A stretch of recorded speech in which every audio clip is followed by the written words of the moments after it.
पता नहीं बहू को मायके में क्या दुख है जो बहू वहाँ जाकर हमेशा परेशान हो जाती है। आज फिर बहू बड़ी उदास आई है अपने मायके से। लगता है कि फिर कुछ न कुछ जरूर हुआ है। दामिनी मायके से लौटी अपनी बहू रूपा का उदास चेहरा देखकर सोचने लगी। जब से समधी जी का स्वर्गवास हो गया हमेशा ही ऐसा होता आया है।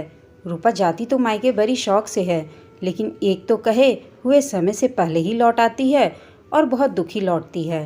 एक दो बार पूछा भी कि क्यों इतना परेशान हो जाती हो, लेकिन कुछ अनमने ढंग से जवाब देकर टाल दिया और आज भी वो जल्दी ही वापस आ गई। और जब से आई है तब से चेहरे पर न जाने कितने उदासी के बादल छाए हुए थे उसके। रूपा रसोई में चाय बना रही थी कि तभी दामिनी पानी लेने रसोई में गई तो देखा कि रूपा की आंखों से आंसू बह रहे थे। उसने पूछा, क्या हुआ रूपा बेटा? दामिनी ने सोचा कि वो रूपा को कलेजे से लगाकर कुछ पूछे, लेकिन कुछ सोचकर चुप रह गई। अपनी प्यारी बहू की आंखों में आंसू देखकर तो उसका कलेजा हौंक उठा, क्योंकि दामिनी रूपा को बहुत ज़्यादा प्यार करती थी। उस समय तो दामिनी चुपचाप बाहर चली गई, लेकिन उसने मन ही मन निर्णय लिया। जब रूपा बाहर चाय लेकर आई तो दामिनी से बिल्कुल भी रहा नहीं गया, क्योंकि रूपा की लाल लाल आंखें बहुत कुछ बयां कर रही थी।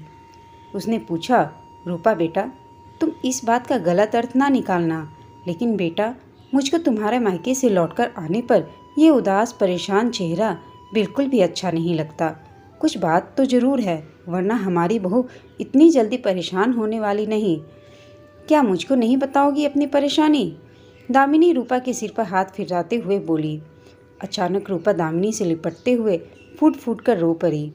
उसने कहा, मम्मी जी वहाँ पर कुछ भी ठीक नहीं है। मैं आज 2 सालों से सोच रही थी कि समय के साथ सब ठीक हो जाएगा, लेकिन शायद मैं हार गई। मैं कुछ भी नहीं ठीक कर पाई। मम्मी बहुत परेशान है मेरी। ये कहते कहते रूपा के मुंह से सिसकियों की आवाज़ निकलने लगी और वो बीती हुई यादों में खो गई। रूपा पापा अचानक हम लोगों को छोड़कर चले गए। बड़े भैया राजेश का फ़ोन आधी रात को आया। भैया ये क्या कह रहे हैं आप? रूपा तो पापा के जाने की खबर सुनकर बिलख ही उठी। उसके भाई ने कहा, बहना यह बिल्कुल सच बात है। रोती बिलखती रूपा मायके पहुंच गई और मम्मी से लिपटकर बिलख बिलख कर रो पड़ी और कुछ ही देर में सब कुछ समाप्त हो गया। रूपा की तो रुलाई ही नहीं रुक रही थी, क्योंकि रूपा दोनों भाइयों से छोटी थी और इसलिए अपने पापा की बहुत ज़्यादा लाडली थी। लेकिन ईश्वर के आगे इंसान बहुत मजबूर हो जाता है। आखिरकार रूपा जल्दी मायके आने का वादा करके अपने ससुराल वापस चली आई और जब दोबारा वो मायके गई तो वहाँ बहुत कुछ बदल चुका था। दोनों भाइयों और भाभियों में घर और दुकान की प्रॉपर्टी को लेकर बहुत ज़्यादा तनातनी चल रही थी और दशा यहाँ तक बिगड़ गई थी कि दोनों ही भाई और भाभी मम्मी को रखने के लिए बिल्कुल भी तैयार नहीं थे। दोनों को तो बस प्रॉपर्टी की ही पड़ी थी।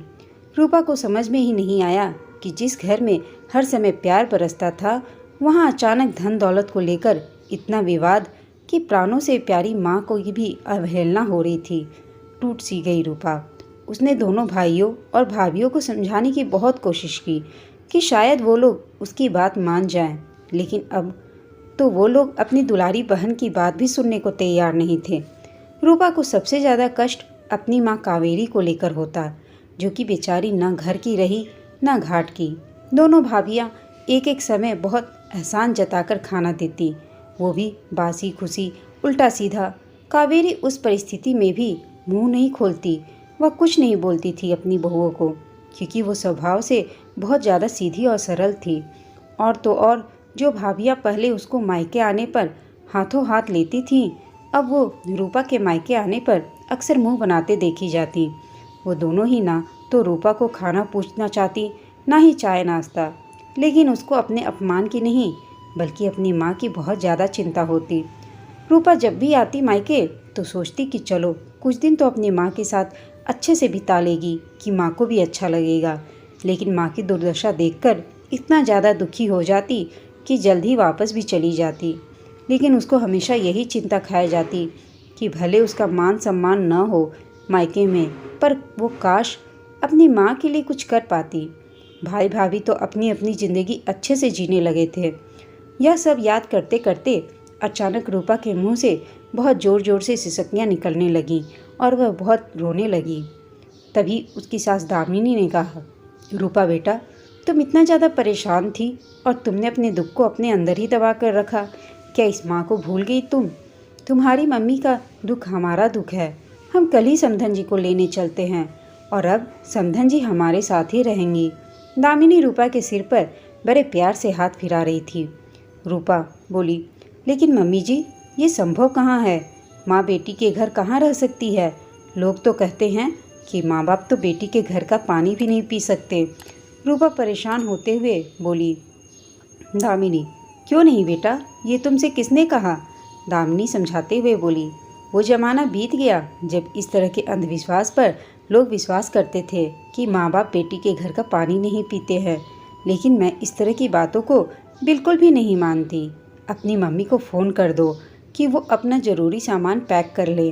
बस अब हम लोग कल उनको लेने ही चलेंगे और हम कुछ भी नहीं जानते। दामिनी दृढ़ संकल्पित होकर बोली। रूपा, थैंक यू मम्मी जी, आपने मुझको बहुत बड़े अंतर्द्वंद से बचा लिया। मैं मम्मी को लेकर बहुत ज़्यादा परेशान थी। मुझसे मम्मी का कष्ट देखा नहीं जा रहा था। रूपा फिर से अपनी सास दामिनी के गले से लिपट गई। दामिनी ने कहा, पागल कहीं की, मम्मी भी कहती हो और अपना दुख भी छुपाती हो। मम्मी से कहीं बच्चे कुछ छुपाते हैं क्या? तुम्हारी मम्मी मेरी भी तो कुछ लगती है। और अगले ही दिन दामिनी जाकर अपनी समधी को लेकर आ गई। दोस्तों, आपको यह कहानी कैसी लगी हमें कमेंट करके बताइएगा। साथ ही कहानी अच्छी लगी हो तो इसे लाइक, शेयर और चैनल को सब्सक्राइब करना ना भूलें। कहानी सुनने के लिए आप सबका धन्यवाद।